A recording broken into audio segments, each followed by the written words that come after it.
Hello friends, very good afternoon. Welcome to the Hindu editorial analysis.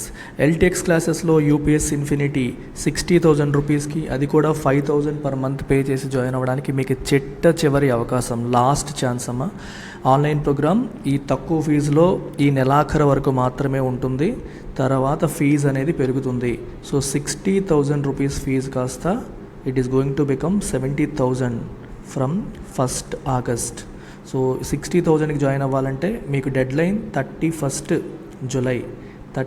July లోపు join అయ్యే వాళ్ళకి మాత్రమే ఆపర్చునిటీ అనేది ఉంటుంది. To do make use of it. So మీకు ఈ ప్రోగ్రామ్ లైఫ్ టైం వ్యాలిడిటీతో లభిస్తుంది. జాబ్ వచ్చేంత వరకు కూడా మీకు యాక్సెస్ ఉంటుంది. మనకి ఈ క్లాసెస్ అనేవి ఆన్లైన్లో జరుగుతాయి.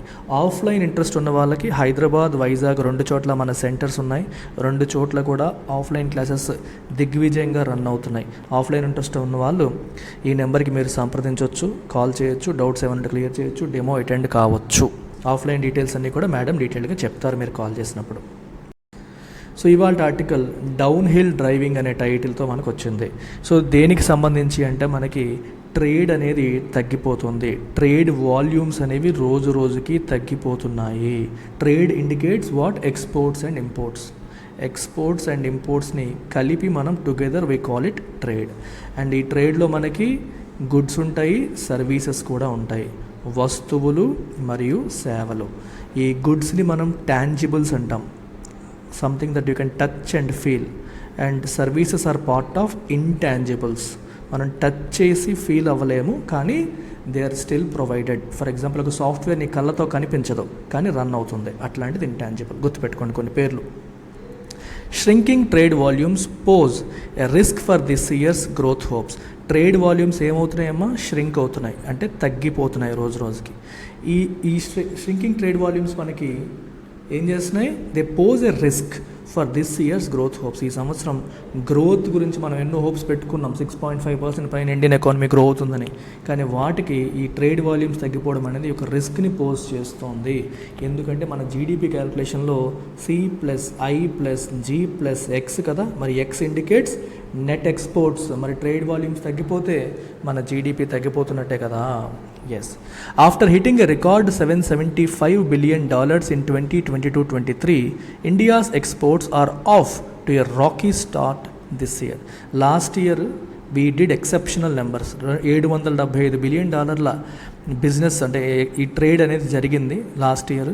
ఇప్పుడు ఇండియా అదేంటి ఎక్స్పోర్ట్స్, ఈ సంవత్సరం మరి Indian exports are off to a rocky start. Rocky అంటే అన్స్టడీ, స్టడీ స్టార్ట్ కాదు, అన్స్టడీగా మన ఎక్స్పోర్ట్స్ అనేవి స్టార్ట్ అయ్యాయి అని చెప్పొచ్చు ఈ సంవత్సరం. Outbound shipments of goods that had crossed $450 billion last year have contracted 15.1% through the April to June 2023 quarter. Last year $450 billion cross చేసిన మన అవుట్బౌండ్ షిప్మెంట్స్ ఆఫ్ గుడ్స్ అంటే వస్తువుల వరకు ఈ సంవత్సరం ఏమైందంటే 15.1% కాంట్రాక్ట్ అయ్యాయి ఫస్ట్ క్వార్టర్లో 15.1% కాంట్రాక్షన్ అనేది కనిపిస్తుంది. June's provisional export tally just shy of $33 billion. ఒక జూన్ మంత్ ఎక్స్పోర్ట్ ఎంత అయిందనేది చూసుకుంటే జస్ట్ షై ఆఫ్ $33 billion, అంటే $33 billion కంటే కొంచెం తక్కువ అయింది. Was the lowest figure in 8 months and reflected 22% drop year on year. గత 8 నెలల్లో జూన్లో మనం నమోదు చేసిన ఎక్స్పోర్ట్ గణాంకాలు అనేవి లోయెస్ట్ అని చెప్పొచ్చు. And it reflects 22% drop year on year 22% drop అయినట్టుగా మనకి కనిపిస్తుంది. A scale of contraction last seen amid the initial months of the COVID-19 lockdowns. ఎంత లెవెల్లో తగ్గిందంటే COVID-19 వచ్చిన కొత్తల్లో మనం చూసాం ఈ 22%, 30% డ్రాప్ అవ్వడం. అలాంటి లెవెల్లో మళ్ళీ ఇప్పుడు తగ్గడం అనేది చూస్తున్నాం. There has been a decline in the import bill as well. ఎక్స్పోర్ట్స్తో పాటు ఇంపోర్ట్స్ కూడా తగ్గుతున్నాయి ఓవర్ ద ఫస్ట్ క్వార్టర్లో. ఆల్బీట్ అయితే at a slower pace than export. అంటే ఎక్స్పోర్ట్స్ తగ్గినంతగా తగ్గలేదు, కానీ ఇంపోర్ట్స్ కూడా తగ్గాయని మనం చూడొచ్చు. This 12.7% dip is largely driven by the prevalence of lower commodity prices this year compared to the same quarter last year, when the import bill had shot up by 44.5% after the Russia-Ukraine conflict erupted. Last year Russia-Ukraine conflict వచ్చిన తర్వాత, erupt అంటే పెళ్ళుబుకడం, ఒకసారి బయటపడడం, వచ్చిన తర్వాత మనకి commodity prices ఒకసారిగా పెరిగిపోయాయి. ఆయిల్ ప్రైసెస్, ఆయిల్ వల్ల ట్రాన్స్పోర్టేషన్, రకరకాల ప్రైసెస్, ఇంకా వేరే కమోడిటీ ప్రైసెస్ కూడా వాటి సప్లై కన్స్ట్రైంట్స్ రావడం వల్ల ధరలు విపరీతంగా పెరిగిపోయి మన ఇంపోర్ట్ బిల్లు 44.5% పెరిగిపోయింది లాస్ట్ ఇయర్ ఈ క్వార్టర్లో. ఈ సంవత్సరం తీసుకుంటే 12.7% డిప్ కనిపిస్తుంది. అయితే డిప్ ఎందుకు కనిపిస్తుందంటే due to the prevalence of lower commodity prices. Last year commodity prices పెరిగిపోయాయి, ఈసారి ధరలు స్టెబిలైజ్ అయ్యాయి. లాస్ట్ ఇయర్ ఎందుకు పెరిగిపోయాయి? రష్యా యుక్రెయిన్ క్రైసిస్ వల్ల. ఈసారి ధరలు స్టెబిలైజ్ అవ్వడం వల్ల మనకి ఓవరాల్గా తగ్గుదల అనేది కనిపిస్తుంది. Excluding gold and oil imports, gold oil ఇంపోర్ట్స్ని ఎక్స్క్లూడ్ చేస్తే the value of shipments coming in to the country is down 10.5% in the first quarter. So the value of shipments coming in to the country అంతా తగ్గింది, 10.5% తగ్గింది in the first quarter. ఫస్ట్ క్వార్టర్లో మనకి 10.5% తగ్గింది. ఏవి? గోల్డ్ ఇంపోర్ట్స్ లేకుండా మిగిలినవి తీసుకుంటే. Sequentially, when I say sequentially, month on month, month అని అర్థం. The decline in non-oil, non-gold exports has accelerated from 2% in May to 60.7% in June. Month on month తీసుకున్నా సరే మనకి నాన్ ఆయిల్, నాన్ గోల్డ్ ఇంపోర్ట్స్లో decline అనేది పెరిగిపోయింది. అంటే April to మే 2% తగ్గితే మే టు జూన్ మనకి 16.7% తగ్గిపోయింది. Indicating the domestic demand triggers are also ebbing. దాని అర్థం ఏంటి? మనకి డొమెస్టిక్ డిమాండ్ ట్రిగ్గర్స్ కూడా ఎబ్బింగ్ అంటే తగ్గిపోతున్నాయి. డొమెస్టికల్గా కూడా డిమాండ్ అనేది అంత స్ట్రాంగ్గా లేదనే విషయం మనకి ఎక్కడ తెలుస్తుంది, అది ఇండికేట్ చేస్తుంది. While this implies the goods trade deficit may not widen as it had last year, it does not augur well for the domestic growth impulses that form India's key armor against the gathering global slowdown. అయితే so దీనివల్ల మనకేం తెలుస్తుంది? Goods trade deficit may not widen as it had last year పెరిగిపోయినట్టుగా trade deficit పెరగకపోవచ్చు అని మనకు తెలుస్తుంది. ఎందుకంటే ఎక్స్పోర్ట్స్తో పాటు ఇంపోర్ట్స్ కూడా తగ్గాయి కాబట్టి ట్రేడ్ డెఫిసిట్ అనేది పెద్దగా లాస్ట్ ఇయర్ అంత ఉండకపోవచ్చు అని మనకు తెలుస్తున్నప్పటికీ అది మంచి శకునమా అంటే కాదు. It does not augur well అంటే ఇది శుభ సూచకం కాదు, మంచి శకునం కాదు. దేనికి?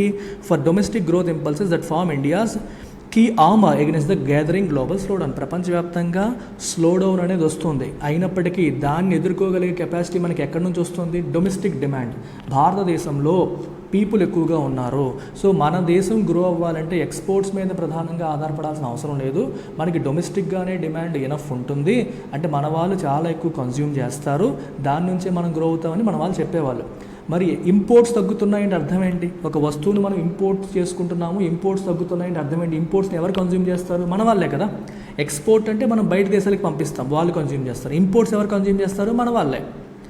అంటే మన వాళ్ళు ఇంపోర్ట్ బిల్ తగ్గిందంటే అర్థం ఏంటి? మన వాళ్ళ కన్జంప్షన్ తగ్గినట్టే కదా. అంటే డొమెస్టిక్ డిమాండ్ కూడా తగ్గుతున్నట్టే కదా. ఇంపోర్ట్ బిల్ తగ్గింది కదా అని చెప్పి మనం ఆనందపడిపోకూడదు. ఇంపోర్ట్ బిల్ తగ్గడంలో ఒక చిన్న మైనస్ కూడా ఉంది. అంటే మన వాళ్ళు ఇంపోర్ట్స్ తగ్గించుకున్నారు అంటే డొమెస్టిక్గా కూడా డిమాండ్ అనేది తగ్గుతుందనే విషయం కనిపిస్తుంది. ఎబ్ అంటే తగ్గడం. సో అది మంచి సూచన అంటే కాదు. డిమాండ్ తగ్గడం అనేది మంచి సూచన కాదని మనకి క్లియర్గా కనిపిస్తుంది.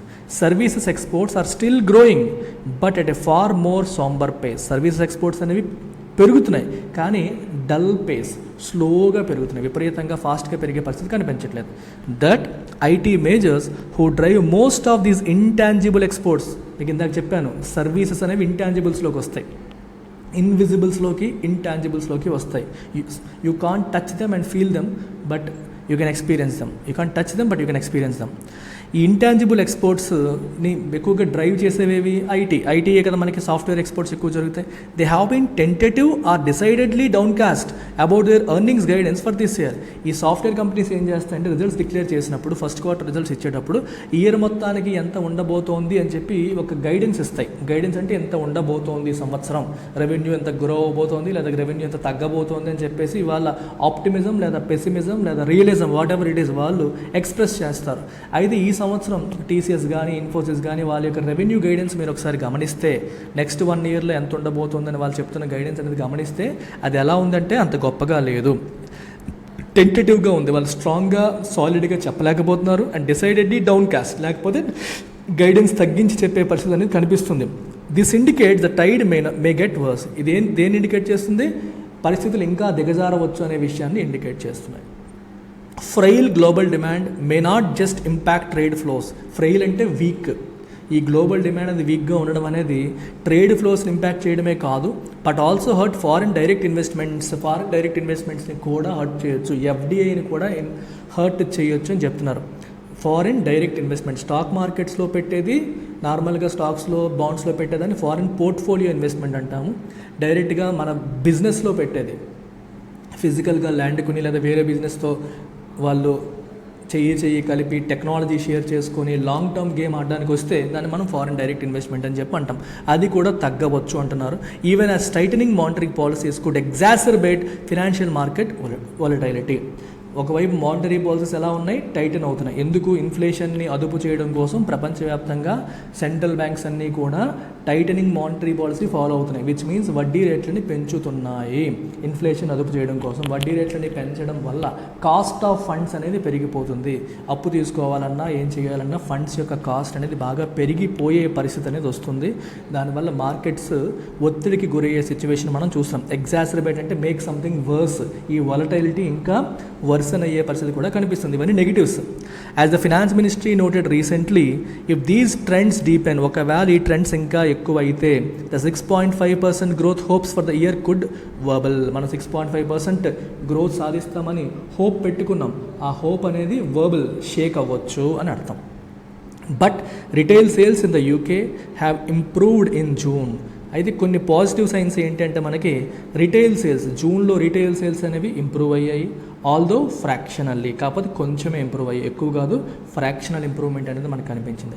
The US treasury secretary Janet Yellen has exuded confidence that the recession in the world's largest economy may be averted after all.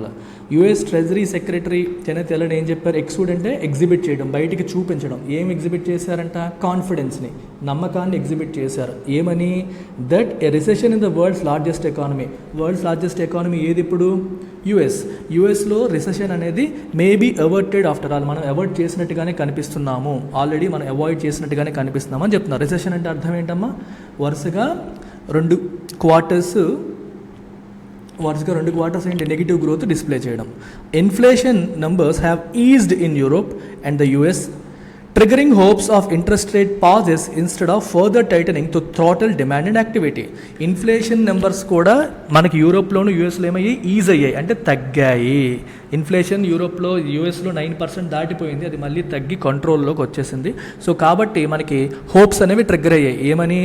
Of interest rate pauses, interest rates ఇంకా ఫర్దర్ పెంచకపోవచ్చు, ఇంట్రెస్ట్ రేట్ని పాజ్ చేసే అవకాశం ఉంది. Instead of further టైటింగ్, ఇంకా టైటన్ చేయకుండా interest రేట్ని pause చేసే అవకాశం ఉంది అని చెప్పి మనకి కనిపిస్తుంది. టైటన్ చేస్తే ఏమవుతుందంటే మనకి డిమాండ్ అండ్ యాక్టివిటీ థ్రోటల్ అయిపోతాయి, అంటే పేక నొక్కేసినట్టు. థ్రోట్లింగ్ అంటే నొక్కేయడం అనమాట. ఇంకా డిమాండ్ని, యాక్టివిటీస్ని, ఎందుకంటే వడ్డీ రేట్లు పెరిగిపోతే ఏమవుతుందమ్మా? డిమాండ్ తగ్గిపోతుంది కదా, లోన్లు తీసుకునే వాళ్ళు తగ్గిపోతారు, బిజినెసెస్ ఎక్స్పాండ్ అవ్వడం మానేస్తాయి, కాస్ట్ ఆఫ్ ఫండ్స్ పెరిగిపోతుంది. సో డిమాండ్ తగ్గి బిజినెస్ యాక్టివిటీ డల్ అయిపోతుంది. అలా కాకుండా ఇన్ఫ్లేషన్ అనేది కంట్రోల్ అవుతోంది కాబట్టి ఫర్దర్ రేట్ హైక్స్ అనేవి ఉండకపోవచ్చు అనే ఆశ మనకి కలుగుతోంది. While driving on the hills పైన డ్రైవ్ చేసేటప్పుడు one has to prioritise the movement of vehicles climbing up. పైకి వెళ్ళే వెహికల్స్కి మనం దారి ఇవ్వాలి, even if that means reversing a descending automobile up to a point of safe passes. కిందికి వెళ్తూనే అవసరమైతే కొంచెం వెనక్కి వెళ్ళైనా సరే పైకి వెళ్ళే వాళ్ళకి దారి ఇవ్వడం అనేది పద్ధతి అనమాట. సో మరి అది ఎందుకు చెప్తున్నాడు ఆయన ఇక్కడ చూడండి. Within the overall downhill trend of exports, ఇప్పుడు ఎక్స్పోర్ట్స్ అనేవి డౌన్ అవుతున్నాయి మనకి. ఈ ట్రెండ్లో the few bright spots such as rising shipments of electronic goods, కొన్ని పాజిటివ్స్ ఏంటంటే ఎలక్ట్రానిక్ గుడ్స్ యొక్క షిప్మెంట్స్ రైజ్ అవుతున్నాయి, దే మస్ట్ ఫ్లరిష్, వాటికి అవకాశం ఇవ్వాలి. While trade curbs or obstacles affecting other products must be reviewed.